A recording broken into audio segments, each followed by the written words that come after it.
Shradha, thank you so much for joining us today. I've known you for how you've championed the cause of women through Sonder Connect, but today, particularly, we are going to be talking to you about Highway to 100 Unicorns, a program that you've run with Microsoft, in Microsoft.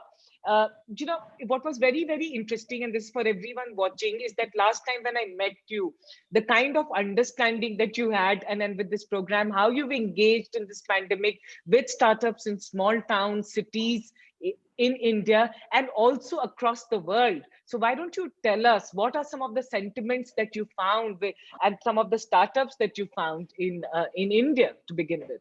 Shradha, very nice to be here, chatting with you about the Highway to 100 Unicorns program. The reason we launched Highway to 100 Unicorns program in 2019, actually in September 2019, was that, in April of 2019, when we had the India Internet Day, at that time we had 30 unicorns, or a little less, I think 25 unicorns at the time. And the goal for India was to have 100 unicorns by 2025. What was really interesting, Shradha, was that most of these unicorns all came in from Bangalore, Bombay, Delhi, couple maybe from Pune and Madras. There was no representation on this list from founders coming in from these smaller emerging markets in India.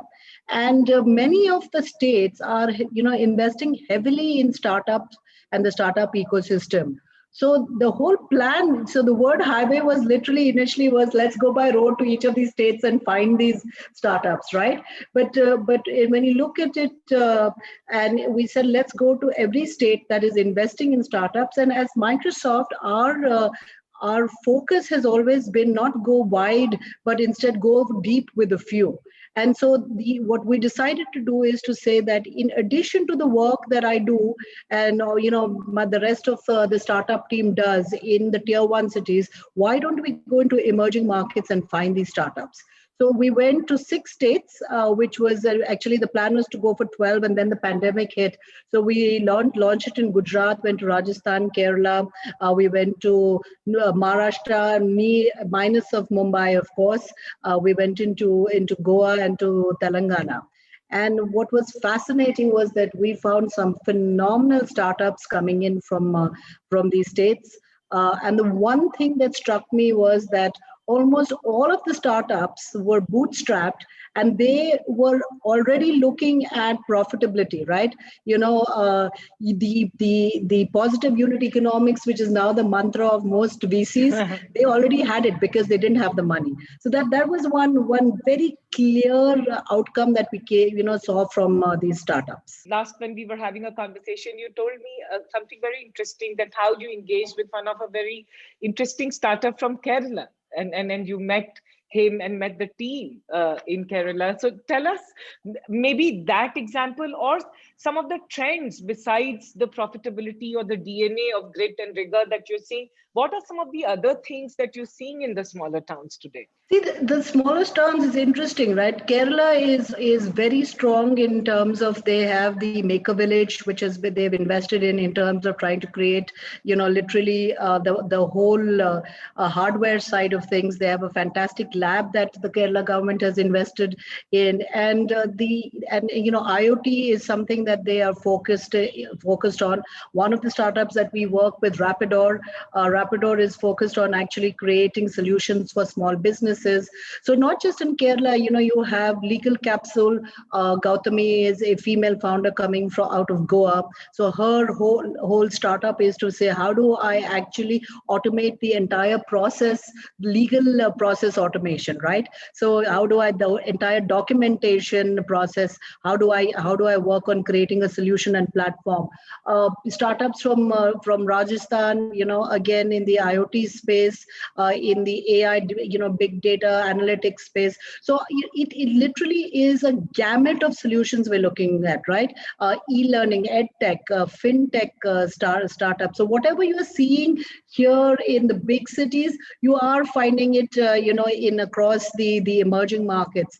My, classic example is Razorpay. Razorpay started in Jaipur, but moved to Bangalore, and today is a unicorn. So the point of the highway is to say, why don't we help and support these startups? What is the kind of help they need? They need exposure to technology. They need to be put on the radar of investors, and they need help to scale.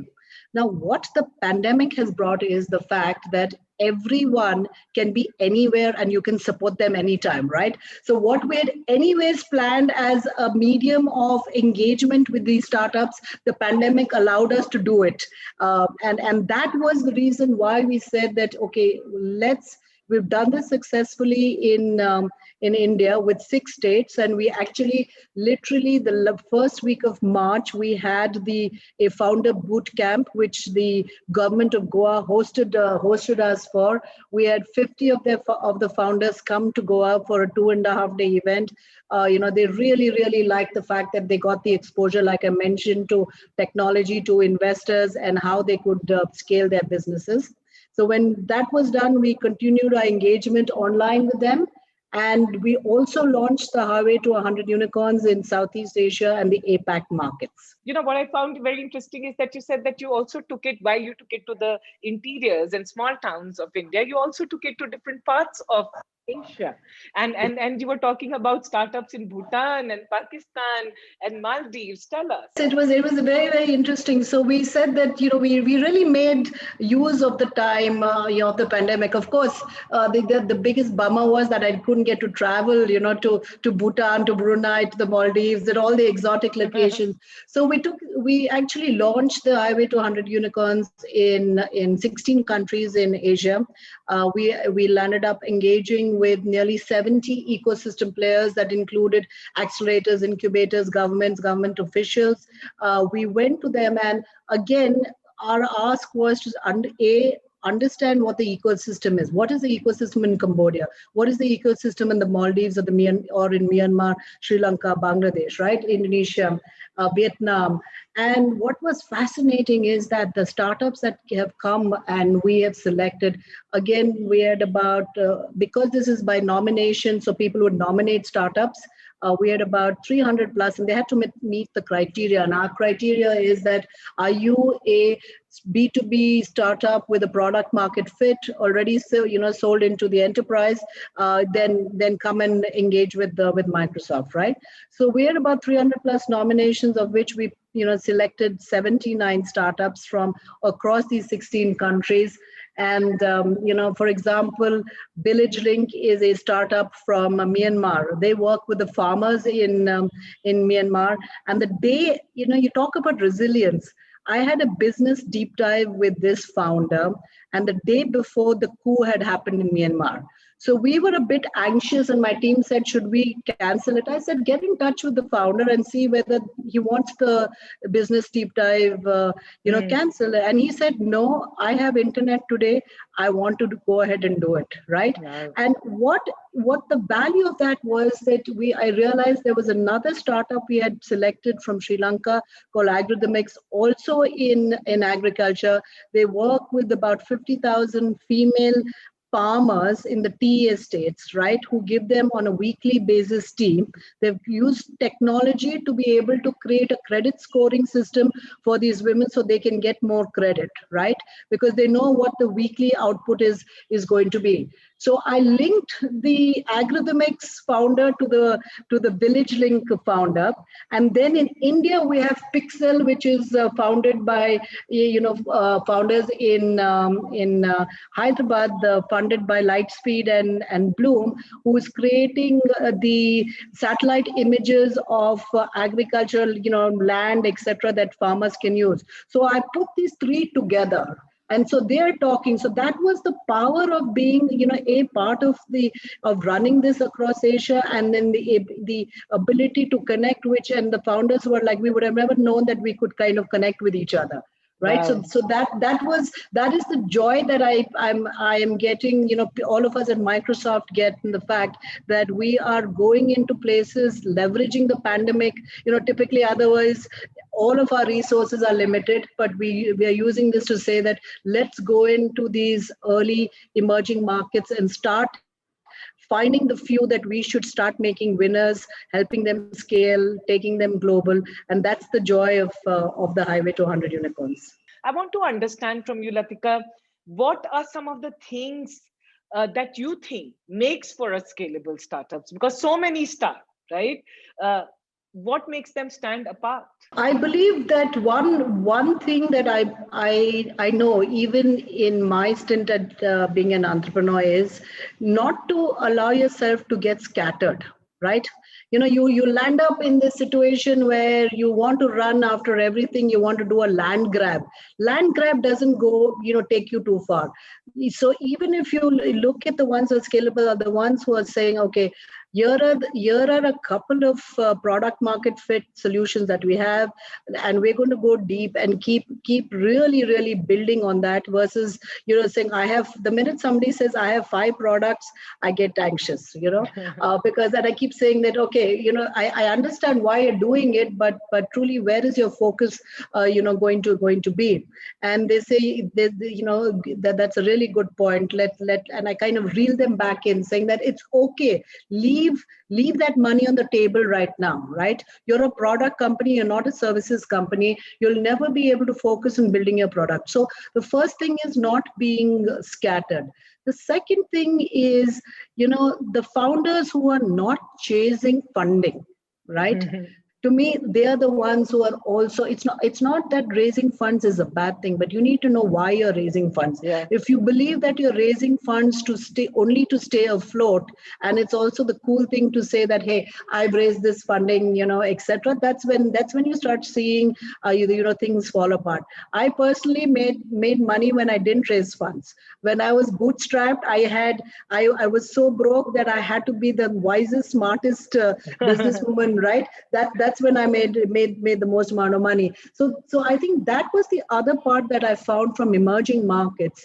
Access to capital is very limited, right? They don't have the money. So of these 79, 80 startups I'm talking to you, for them, it took me a while to understand that their Series A was actually maybe 250,000 or 500,000, right? That was big money for them. Of course, in markets like Indonesia, it's different. Indonesia is like, is really doing phenomenally well. But I'm talking about Myanmar, Sri Lanka, Bangladesh, where, these smaller tickets are Series A. So I find that there is a lot that in terms of, that grit that startup founder has, and that's why as bringing the Microsoft platform to them, giving them access to a technology. Many of them didn't realize how robust the Azure platform is. That our AI, ML, IoT services that they have, they don't have to build it from scratch. They can actually go in and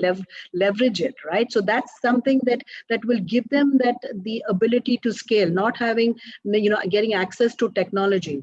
The second part is access to markets. With Microsoft, one of the biggest, I would say, value add that we bring to startups is taking them to our clients globally. You have a very large sales channel, that is there. So startups who really invest in that land up, leveraging and being able to scale. So across the board, I would say, again, simply being tenacity, being frugal, right?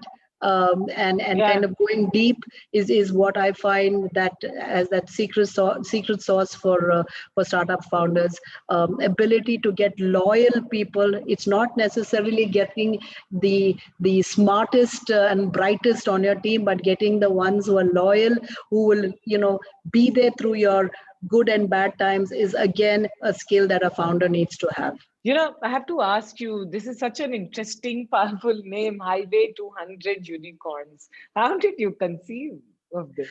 It was, for me, that 100 number from the India Internet Day struck me, right? And literally, being the entrepreneur and the free spirit that I am who likes to travel. So we were actually saying, okay, let's get a bus which said Microsoft and go from one state to the other. And then we realized, okay, we don't have the time, and there were all the other aspects around it. So it was literally saying, as you go on the highway, right, and the stops that you have, all the different states in India. So if you look at the map that we drove, it's actually literally the road going across to India, and now the road is gone across to to APAC. So that was really how we coined the highway to 100 unicorns. Tell me, what keeps you so excited? Because generally in corporate world, people are not this excited. I never thought, Shradha, that I'll go back into the corporate world, right? Never. I mean, having been an entrepreneur, I'm still very, very much an entrepreneur, at heart. And so when Microsoft approached me, it was actually because of the work I was doing with Sonder Connect and female founders. They said, hey, I'm sure you can do this for all founders, right? And as because of the fact that I engage with startups every single day, and the ability to help and support these founders, literally is something that I believe is extremely fulfilling for me. So whether it is a social, tech entrepreneur, in terms of helping them with aqua farming, to this 23-year-old founder from the Philippines, just graduated from Stanford, and during the pandemic started and helping this startup. He's raised $4 million to say, okay, now which countries would you like opened, right? Now that is the power that the Microsoft platform brings. That is, and for me, the ability to give them that access is more than writing a check to the founders, right? So to me, every single day. So the one thing that has been good is that Microsoft has given me the freedom to engage with the startup ecosystem the way I need to, right? They're allowing me to be the maverick that I am, in terms of navigating, within. And and it's been 2.5 years, and I haven't really had a single day that I have been bored, right? Because there's so much to do, and there is so much, I would say, leeway in the way I am able to engage and bring the power of Microsoft, right, to the table. To me, that's really been the reason why I'm so excited with what I do. Every day I know that I've been able to do something with either through my personal network or through the Microsoft network in helping one or more founders. Now, what can be more rewarding than that? I mean, you do this every day by giving the founders a platform, right? In terms of helping them. So that's exactly what I do, and that's where I get my energy from. How do you constantly energize yourself to feel and then to be at the top of the game, or to feel good? I think first and foremost, I've always lived in the moment, Shradha, right? Where whatever I do, I'm in the moment. I'm here and now. I'm not thinking about anything else. And as a result of that, I enjoy the moment I am in. What it is what it is. And I always believe, there are certain things that are in my control that I can change, and there are others that I cannot. So the ones I cannot, the pandemic is the pandemic. The vaccine will come when it is. It was going to go. In the meantime, what can I do, to best entertain myself, right? So that's really what I do. Say, okay, what is going to give me joy? And I always tell people, if I'm not happy, how can I keep people around me happy? So that happiness can come in from either listening to Sufi music, or to travel, talking to a founder, a female founder. So there are so many different ways I kind of find that energy. The one thing I don't do is I don't have the energy to wail and moan about the circumstance, right? Either I can change it or I can't. The minute I can't, I leave it to the higher power and say it is what it is. And the ones I can, I do. So that's something that gives me that energy to be alive and to enjoy every moment, right? Is that Japanese saying which says ichigo ichi, which is be in the moment, enjoy it, and the whole thing is that this moment will never repeat itself. This moment that you and I are talking will never repeat itself. So to me, I've kept that as something that I've always lived and believed, and that makes my life rather simple, interesting, and a lot of fun. So the one thing I do see is that I have to enjoy what I'm doing, and that's the way I think I've survived so far. Thank you so much. This was a wonderful conversation. Highway to 100 unicorns. We will come back to you again and see where are you in this journey. Thanks a lot.